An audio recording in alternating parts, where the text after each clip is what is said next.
Hi there. It's August 17th, and we are on day 230 of our Through the Bible in 1 Year. Hard to believe I have done this for 230 days straight without ever stopping. I don't think I've ever done that before, but we're going to keep going until we hit 365. So I'm kind of anxious to get into the New Testament, but we're still in the Old Testament. We're reading a couple of 38, 39, and 40 of Jeremiah. Then tomorrow they're going to have us in 2 Kings, which will cover some of the history of what happened during Jeremiah's prophetical career. And then I think they have us reading Habakkuk and then back to Jeremiah. So there's 52 chapters in Jeremiah. So let's do this. Let's get a little smaller here, kind of out of the way, right? Okay. We'll begin.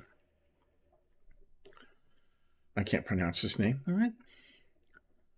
No. Shephatiah, son of Mattah, son of Judges. All these people, look at all these people, heard the words Jeremiah was speaking to all the people. This is what the Lord says: whoever stays in this city will die by the sword, famine, and plague, but whoever surrenders to the Chaldeans will live. He will keep his life, the spoils of war, and will live. The city will most certainly be handed over to the king of Babylon's army, and he will capture it. Okay? Of course, they didn't believe him, right? The official said to the king, this man ought to die because he is weakening the morale of the warriors who remain in the city and all of the people by speaking to them in this way. This man is not seeking the well-being of his people, but disaster. That's what God said, don't blame me, right? King Zedekiah said, here he is, he's in your hands, since the king can't do anything against you. So they took Jeremiah and dropped him into the cistern of Malachiah, the king's son, which was in the guard's courtyard, lowering Jeremiah with ropes. There was no water in the cistern, only mud, and Jeremiah sank in the mud. Wow. But this person, Ebed-Melech, a Cushite court official employed in the king's palace, heard Jeremiah had been put into the cistern while the king was sitting at the Benjamin gate. Ebed-Melech went to the king's palace and spoke to the king. My lord, the king, these men have been evil in all they have done to Jeremiah the prophet. They have dropped him into the cistern where he will die from hunger because there is no more bread in the city. So the king commanded Ebed-Melech the Cushite, take from here 30 men under your authority and pull Jeremiah the prophet up from the cistern before he dies. So Ebed-Melech took the men under his authority and went to the king's palace to a place below the storehouse. From there, he took old rags and worn-out clothes and lowered them by ropes to Jeremiah in the cistern. Ebed-Melech the Cushite cried out to Jeremiah, place these old rags and clothes between your armpits and ropes. So Jeremiah did so, and they pulled him up with the ropes and lifted him out of the cistern, but he continued to stay in the guard's courtyard, as opposed to being in prison, right? Zedekiah's final meeting with Jeremiah. King Zedekiah sent for Jeremiah the prophet and received him at the third entrance of the Lord's temple. The king said to Jeremiah, I'm going to ask you something. Don't hide anything from me. Jeremiah replied to Zedekiah, if I tell you, you will kill me, won't you? Besides, if I give you advice, you won't listen to me anyways. King Zedekiah swore to Jeremiah in private, as the Lord lives, who has given us this life, I will not kill you or hand you over to these men who want to take your life. Jeremiah therefore said to Zedekiah, this is what the Lord, the God of hosts, the God of Israel, says.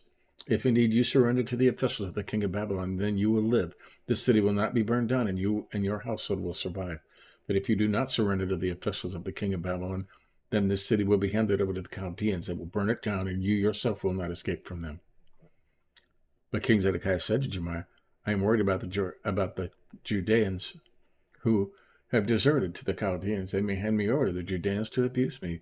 They will not hand you over. Jeremiah replied, once obey the voice of the Lord and what I am telling you, so it may go well for you and you can live. But if you refuse to surrender, this is the verdict the Lord has shown me. All the women who remain in the palace of Judah's kings will be brought out to the officials of the king of Babylon, and will say, your trusted friends misled you and overcame you. Your feet sank into the mire, and they deserted you. All your wives and sons will be brought up to the Chaldeans. You yourself will not escape from them, for you will be seized by the king of Babylon, and this city will burn down. Then Zedekiah warned Jeremiah, "Don't let anyone know about these things, or you will die. If the officials hear that I have spoken with you and come and demand of you, tell us what you said to the king. Don't hide anything from us, and we won't kill you. Also, what did the king say to you? Then you will tell them, I was bringing before the king my petition that he not return me to the house of Jonathan to die there." When all the officials came to Jeremiah and questioned him, he reported those exact words to the king that the king had commanded, and they quit speaking with him because nothing had been heard. Jeremiah remained in the guard's courtyard until the day Jerusalem was captured, and he was there when it happened. Yeah. The fall of Jerusalem to Babylon. Okay, chapter 39. In the 9th year of Zedekiah, the king of Judah, in the 10th month of King Nebuchadnezzar of Babylon advanced against Jerusalem with his entire army and laid siege to it. In the 4th month of Zedekiah's 11th year, on the 9th day of the month, the city was broken into. All the officials and the king of Babylon entered and sat in the middle gate.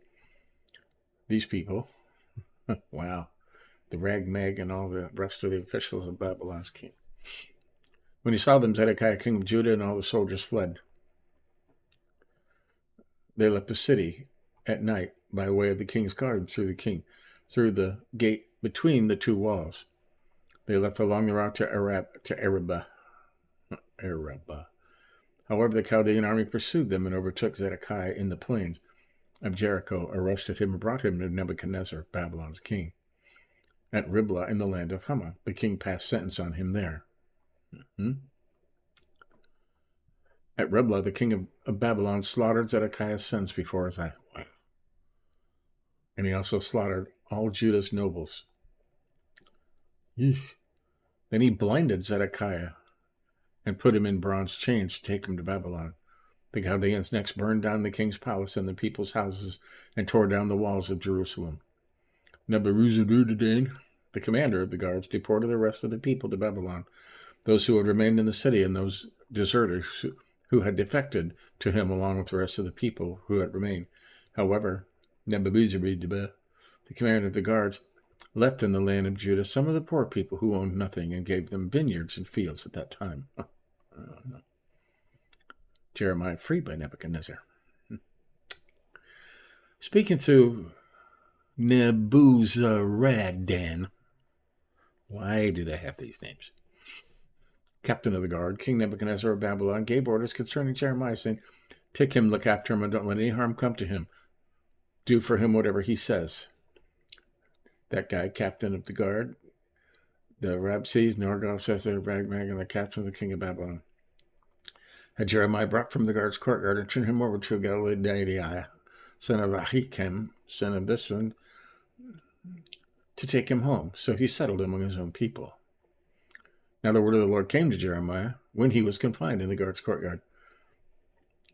Go to Ebed-Melech the Cushite. This is what the Lord of hosts, the God of Israel, says. I am about to fulfill my words for harm and not for good against this city. They will take place before your eyes on that day. But I will rescue you on that day. This is the Lord's declaration. And you will not be handed over to the men you fear. Indeed, I will certainly deliver you so that you do not fall by the sword, because you have trusted in me. You will keep your life like the spoils of war. This is the Lord's declaration. Okay, chapter 40. Jeremiah stays in Judah. This is the word that came to Jeremiah, the Lord, after Nebuchadnezzar, the captain of the guard, released him to Ramah. When he found him, he was bound in chains with all the exiles of Jerusalem and Judah who were being exiled to Babylon. The captain of the guard took Jeremiah and said to him, "The Lord your God decreed this disaster on this place, and the Lord has fulfilled it. He has done just what he decreed. Because you people have sinned against the Lord and have not yet obeyed him, this thing has happened. Now pay attention. Today I am setting you free from the chains that were on your hands. If it pleases you to come with me to Babylon, come, and I will take care of you. But if it seems wrong to you to come with me to Babylon, go no further. Look, the whole land is in front of you. Wherever it seems good and right for you to go, go there." When Jeremiah had not yet returned to go, Nebuchadnezzar said to him, "Return to Godsinger, son of Ahikam, son of Shaphan, whom the king of Babylon has appointed over the cities of Judah, and stay with him among the people and go wherever you want to go." So the captain of the guard gave him a ration and a gift and released him. Jeremiah therefore went to Gedaliah, son of Ahikam in Mizpah, and he stayed with him among the people who remained in the land. Gedaliah's advises peace. When all the commanders of the armies in the field, they and their men, heard that the king of Babylon had appointed Gedaliah the son of Achim over the land, and that he had put him in charge of the men, women, and children from the poorest of the land who had not been deported to Babylon, they came to Gedaliah at Mizpah. The commanders included Ishmael, son of Nethanel, Jonathan, Johanan, and Jonathan, sons of this person, this person, this person, this person, this person, this person, this person, they and their men. You can read all those names if you want. Gedaliah, son of this, swore an oath to them and their men, assuring them, don't be afraid to serve the Chaldeans. Live in the land and serve the king of Babylon, and it will go well for you. As for me, I am going to live in Mizpah to represent you before the Chaldeans who come to us. As for you, gather wine, summer fruit, and oil, place them in your storage jars, and live in the cities you have captured. When all the Judeans and Moab and among the Ammonites and Edom and all the other lands also heard that the king of Babylon had left a remnant in Judah and had appointed Gedaliah, son of Ahikam, son of Shaphan, grandpa, right, over them, they all returned from their places where they had been banished and came into the land of Judah to Gedaliah at Mizpah and harvested a great amount of wine and summer fruit. Meanwhile, Johanan, son of Kareah, and all the commanders of the armies in the field came to Gedaliah at Mizpah and warned him, don't you realize that Baalis, king of the Ammonites, has sent Ishmael, son of Nethanel, to kill you? But Gedaliah, son of Aham, would not believe him. Then Johanan, son of Kareah, suggested to Gedaliah in private at Mizpah, let's go kill Ishmael, son of Nethanel. No one will know it. Why should he kill you and scatter all of Judah that has gathered to you, so that the remnant of Judah would perish? But Gedaliah, son of Ahikam, responded to Johanan, son of Kareah, don't do that. What are you saying about Ishmael is a lie. Oh, look, Psalm 74. I didn't know they threw that in there. Oh, Psalm 79. I thought we were done with the Psalms. Well, let's read some Psalms, shall we? I had no idea they were on here. I guess I should read the titles more carefully. Hey. Psalm 74, Prayer for Israel. A Maskil Basaf. I don't know what these have to do with this, but why have you rejected us forever, God? Why does your anger burn against the sheep of your pasture? Remember your congregation, which you purchased long ago and redeemed as the tribe of your own possession. Remember Mount Zion, where you dwell. They're asking this stuff when they turned away from him and were sacrificing their own children and burning them alive to Baal, the Satan god. Okay. Make your way to the everlasting ruins, to all the enemy has destroyed in the sanctuary. Your adversaries roared in the meeting place where you met with us. They set up their emblems as signs. It was like men in a thicket of trees wielding axes and smashing all the carvings with hatchets and picks. They set your sanctuary on fire. They utterly desecrated the dwelling place of your name. They said in their hearts, let us oppress them relentlessly.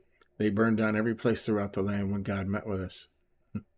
There are no signs for us to see. There is no longer a prophet, and none of us knows how long it will last. God, how long will the enemy mock? Will foe insult your name forever? Why do you hold back your hand? Stretch out your right hand and destroy them. God, my King is from ancient time, performing saving acts on the earth. You divided the sea with your strength. You smashed the heads of the sea monsters in the waters. You crushed the heads of the Leviathan. You fed him to the creatures of the desert. You opened up springs and streams. You dried up ever-flowing rivers. The day is yours, also the night. You established the moon and the sun. You set the boundaries of the earth. You made summer and winter. Remember this: the enemy has mocked Yahweh, and a foolish people has insulted your name. Do not give the life of your dove to beasts, and do not forget the lives of your poor people forever. Consider the covenant. Right. For the dark places of the land are full of violence. Do not let the oppressed turn away in shame. Let the poor and needy praise your name. Rise up, God, defend your cause. Remember the insults that fools bring against you all day long. Do not forget the clamor of your adversaries, the tumult of your opponents that goes up constantly. Kind of rhetorical questions, it seems like, huh? 79, Faith and Confusion. God, the nations have invaded your inheritance, desecrated your holy temple, and turned to Jerusalem into ruins. They gave the corpses of your servants to the birds of the sky for food, the flesh of your godly ones to the beasts of the earth. They poured out their blood like water all around Jerusalem, and there was no one to bury them. We have become an object of reproach to our neighbors, a source of mockery and ridicule to those around us. Yes, you have. How long, Yahweh, will you be angry forever? Will your jealousy keep burning like fire? Pour out your wrath on the nations that don't acknowledge you, on the kingdoms that don't call your name, for they have devoured Jacob and devastated his homeland. Do not hold past sins against us. Let your compassion come to us quickly, for we have become weak. God of our salvation, help us for the glory of your name. Deliver us and atone for our sins because of your name. Why should the nations ask, where is our God before our eyes? Let vengeance for the shed blood of your servants be among the nations. Let the groans of the prisoners reach you, according to your great power. Preserve those condemned to die. Pay back sevenfold to our neighbors the reproach they have hurled at you, Lord.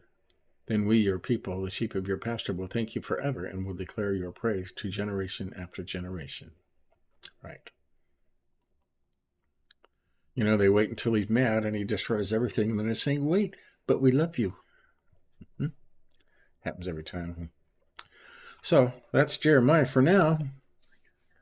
And it's been destroyed, and we're going to probably tomorrow in 2 Kings, we will read that same story of how Nebuchadnezzar came and destroyed everything and took them all captive, and maybe a little different, you know, from seen from a different set of eyes, but we will tie everything together.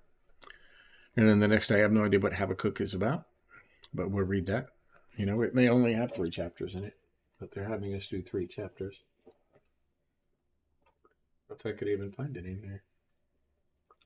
Hosea, Zephaniah, Joel, Haggai, Zechariah. I'm looking for Habakkuk in my Bible here.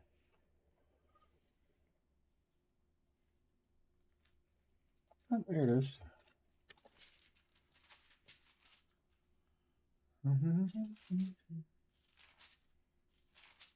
Yep, Habakkuk only has 3 chapters, so tomorrow it's a couple chapters in Kings, and then what else? 2 chapters in Kings and a chapter in Chronicles. Okay, let you see. 2 Kings 24-25, Chronicles, 2 Chronicles 36. This will be the same story twice. Okay. You know, I admit I never read these like this to realize that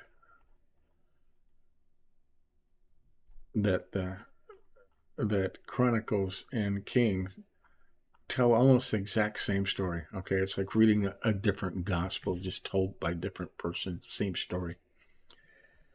But there you go. That's day 230. We've done 40 chapters in Jeremiah, and he was quite the busy person, wasn't he? Amazing. And some bad stuff happened to him, but not terrible bad. But there you have it. Catch up on any you may have missed. You want to say you got the whole Bible in a year, and you didn't miss anything? Give us a like if you think about it. But till tomorrow, we'll continue. See ya.